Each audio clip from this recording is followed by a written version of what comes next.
Penny and Graham Taylor from London, Ontario are heading off for an adventure. You're all set. Enjoy flight. A safari and some scuba diving in Kenya. They got their shots against meningitis, hepatitis, typhoid, and they're taking pills to prevent malaria. Lariam. Lariam, the trade name for mefloquine, the most effective anti-malaria drug on the market. Without treatment, the most serious form of malaria is deadly. It kills 2 million people a year. The mosquito-borne parasite is becoming resistant to other drugs, but mefloquine is more than 90% effective in some high-risk areas. Mefloquine works, but its side effects are the subject of intense debate.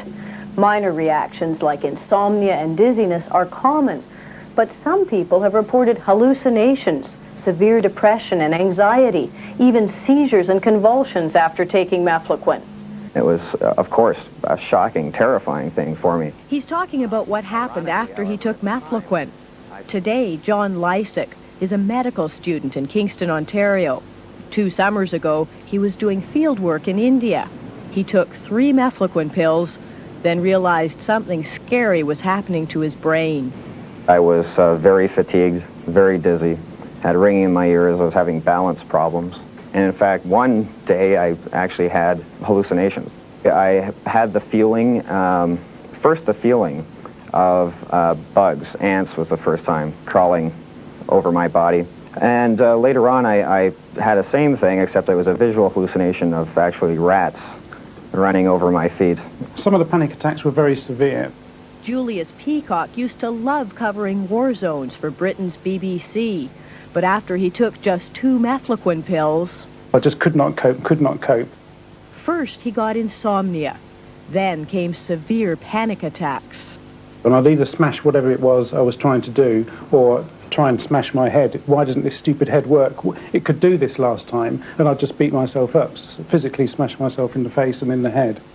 2 years later, he's on light duty, unable to return to the job he loved. Yeah, there's been a few times when I wouldn't mind just ending it all, really, if there was an easy way of doing it. So how often do people get severe reactions? The drug's manufacturer, Hoffmann La Roche, declined an interview with W5. Official literature says it only happens to 1 in 10,000 people who take mefloquine. And severe is defined as hospitalized, severely disabled, or dead.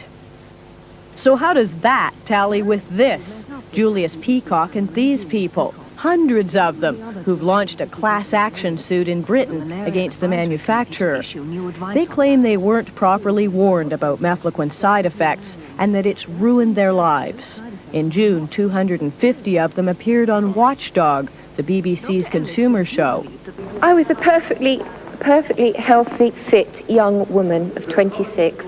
I was hospitalized after taking Lariam. My husband collapsed on a plane and was taken seriously ill and had to have medical treatment. And this is a massive infection. Back in Toronto, Dr. Jay Keystone is one of Canada's leading experts on tropical disease. He says severe reactions to mefloquine are as rare as with other anti-malaria drugs. The severe side effects are the same as chloroquine. In fact, 1 in 10,000 people who take chloroquine, the anti-malaria we used for years, can get seizures or psychosis. But this doctor says for mefloquine, 1 in 10,000 is way out of whack. Well, I think it's absolute rubbish. Personal observation indicates to me that it is a relatively common problem. Dr. Gordon Cook, a specialist at the Hospital for Tropical Diseases in London, England, refuses to prescribe mefloquine to prevent malaria. Says he's seen too many bad reactions. I think the most serious ones are epileptic fits, convulsions in previously perfectly normal people. The other major problem, of course, is psychoses. I mean, this is a very absolutely disastrous state of affairs in people who've never had a psychiatric history before. We sent out 2,500 letters to youngsters who were traveling to tropical countries. Dr. Israel Potisman is an infectious disease expert in Israel. He studied nervous and psychiatric problems people developed on holidays and found that mefloquine was the main cause. Our feeling currently is that the serious side effects occur more often than 1 in 10,000, much more often than 1 in 10,000.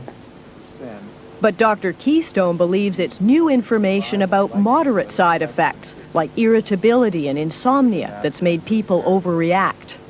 You have to understand that our travelers are in part being biased against the drug now because of the media information, and not just the media, but the whole issue in the press and the controversy about mefloquine.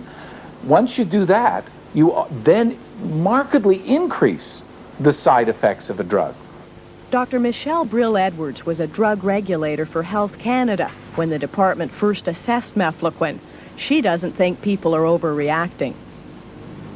I would say that the best bet for any consumer is to approach a physician about the effects of mefloquine and get straight answers. If you meet with the attitude that this is all media hype, then say, thank you very much, doctor, and go to somebody else. Don't accept the brush off. Last year, a British study found that the official definition of serious side effects excludes a lot of people who suffer nasty reactions, that almost 1 in 10 had side effects bad enough to interfere with daily activity, and 1 in every 140 had disabling neuropsychiatric adverse effects. If it's 1 in 140, it means that 2 people on a jumbo jet on the package tour are likely to have their holiday ruined. Apparently, Britain's Malaria Advisory Committee agrees. Last month, it issued new guidelines to use mefloquine more cautiously. The report talks about increased awareness of distressing side effects from mefloquine and recommends that the drug only be given to travelers going to high-risk areas for more than 2 weeks. Those going on short hotel holidays are told to avoid mefloquine and to take something that has fewer side effects. What will happen in this country? So far, almost 200,000 prescriptions have been filled. Health Canada recommends mefloquine for 77 countries. It remains the most effective drug against a deadly disease. But has the average doctor got enough information to weigh the benefits against the risks?